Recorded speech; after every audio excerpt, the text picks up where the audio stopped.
Hello, everybody. I'm Dan Zadra. I'm a wildlife technician with Colorado Parks and Wildlife. I do work with beavers. I did a similar talk last year at the Rural Landowner Day about beavers, but there's been some new developments as far as beavers go around here, and I'd like to address some of those. Um, I think these new developments are going to both benefit landowners and the beavers.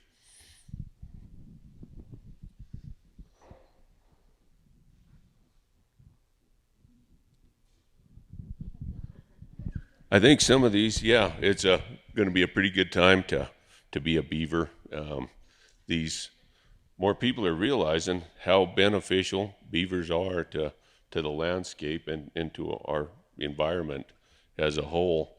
Um, these collaborative efforts are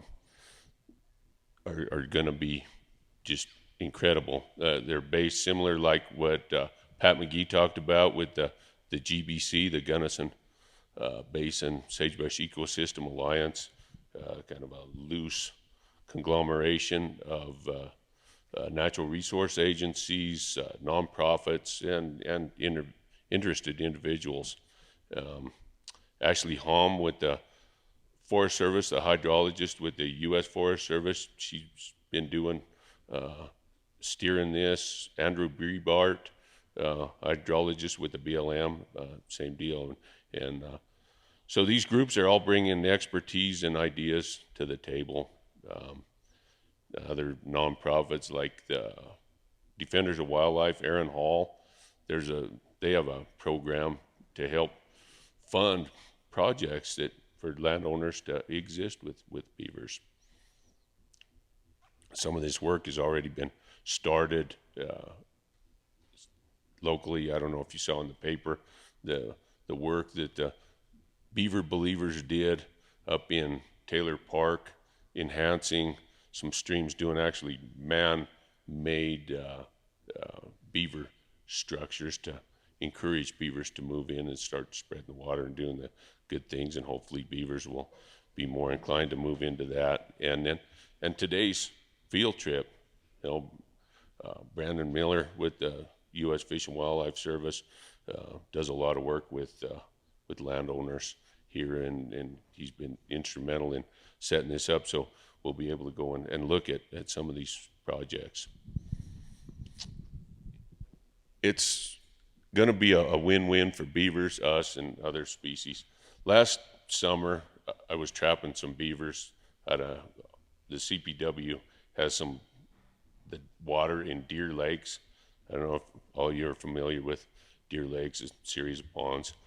A lot of times, beaver engineering and human engineering don't really mesh too good. So our lakes, the beavers didn't like the idea of spillways, so they were damming them up. The spillways didn't function, the water raised up, and dams were breaching.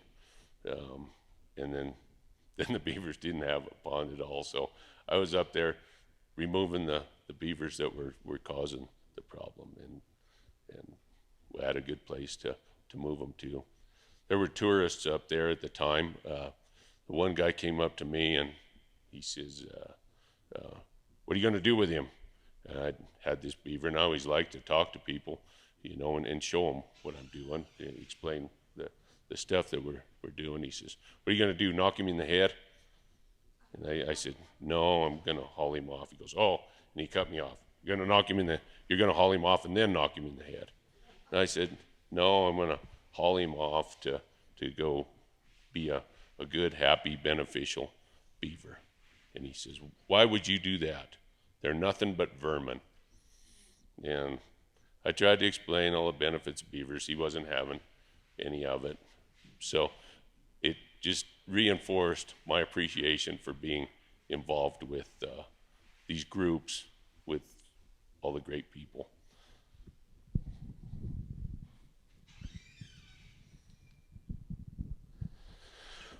One thing I want to talk about real quick, and I'm not going to do a lot of beaver biology here, but their teeth.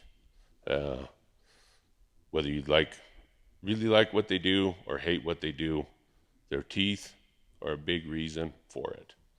I've narrowed it down. You had a pretty simple thing. Beavers, their teeth are constantly growing. They always have to be chewing. And I've got a little demonstration here.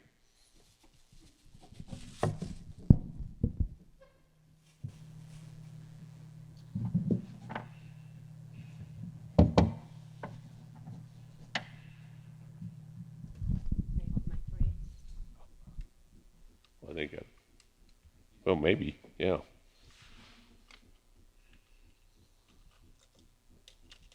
So this is a beaver skull here. And as you can see, their teeth hanging in the picture. They're really unique. They just like rodents. Of course, they are rodents. Rodent teeth are special. They always grow, but beavers are an extreme example of that. They're neat. Here, on the outside, there's a lot of iron in them. The enamel is extra tough on the outside. They're softer on the inside. So the more they chew, they're actually a self-sharpening chisel. But they keep growing, and so they always have to be chewing. I'll show you here. You know, they'll keep growing. This is the lower tooth. Keep growing, growing, growing, growing, growing, growing, growing. You know, that's a lot of tooth that they got to keep wore down. The top is the same. You know, it can keep growing if they don't chew, even penetrate their head. So, beaver teeth. Beaver teeth are a big part of what makes beavers beavers.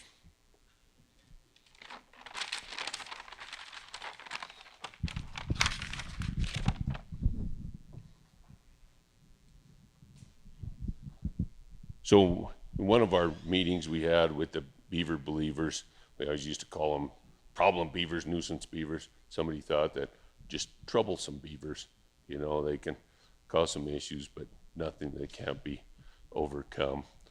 So I'll be referring to them as troublesome beavers. And you as landowners, if you have troublesome beavers, you basically have two options.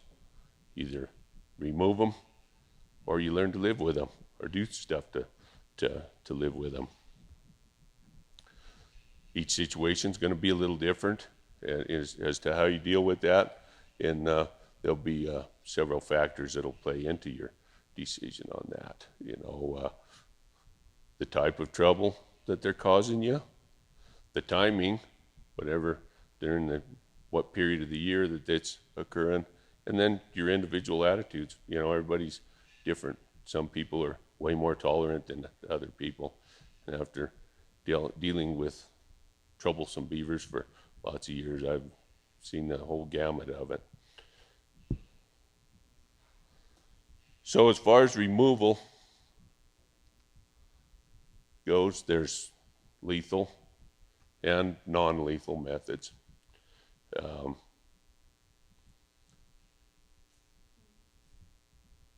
Lethal,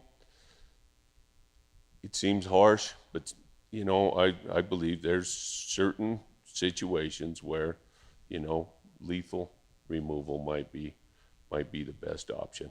But there's more and more options these days, and more people trying to use other options than just killing them.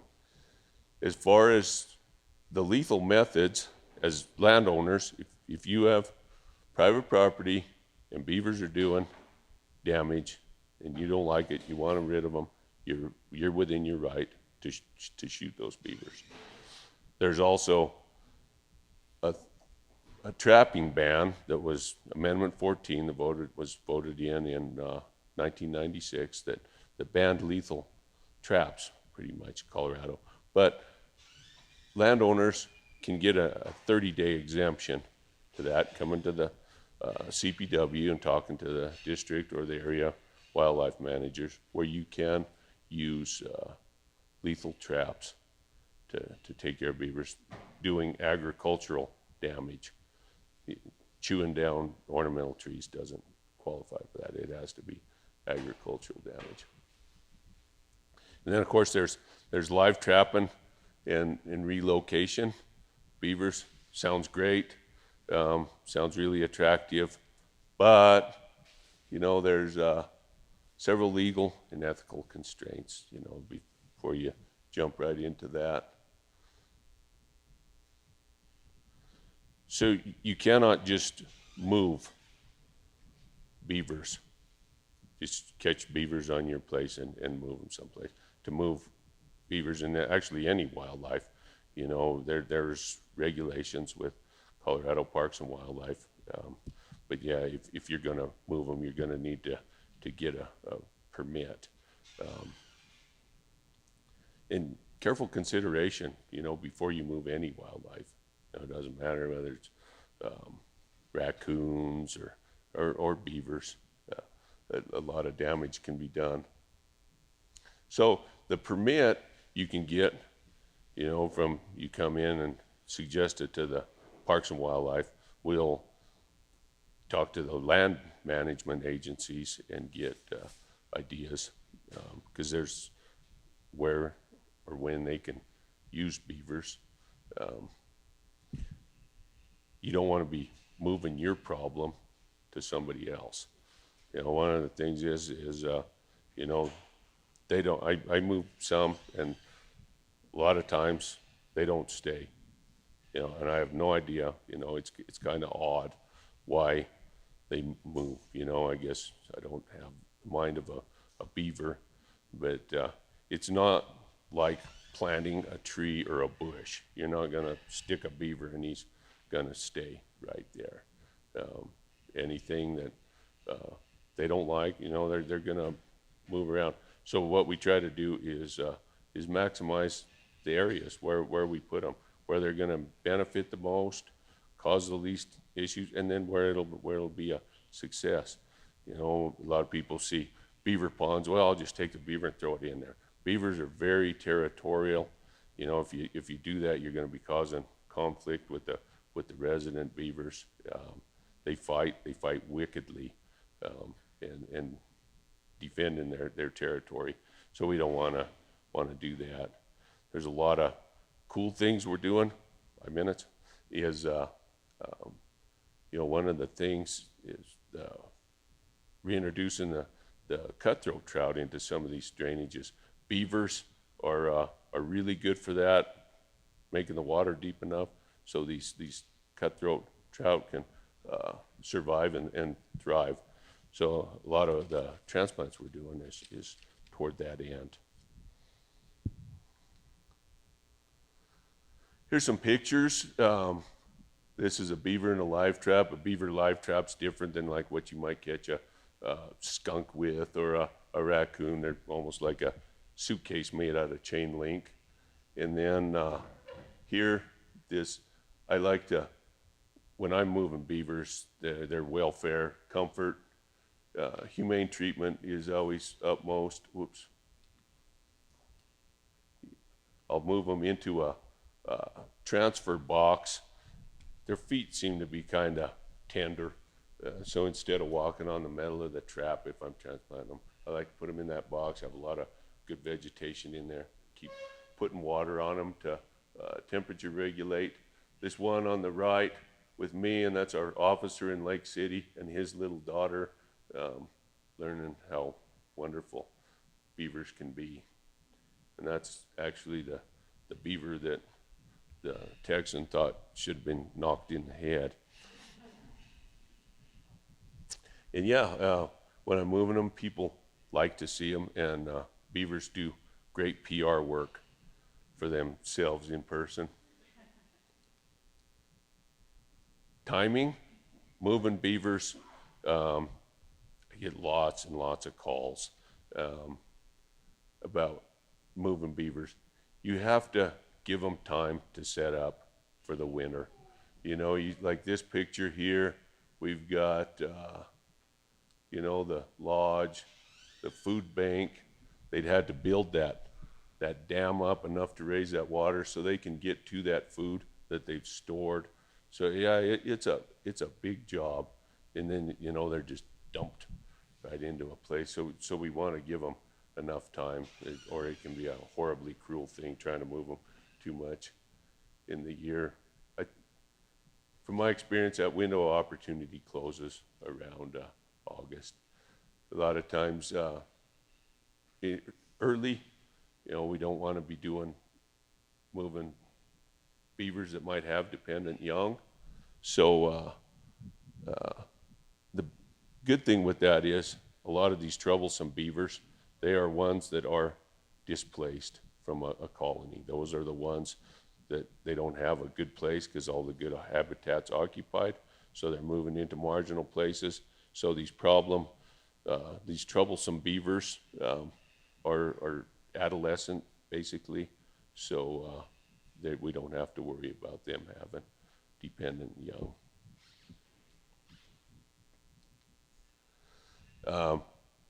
So instead of removing them, if you want to live with them, whatever the trouble that you're having will dictate what you use. And then we're going to look at that here. I'll just talk. So most of that will be damming.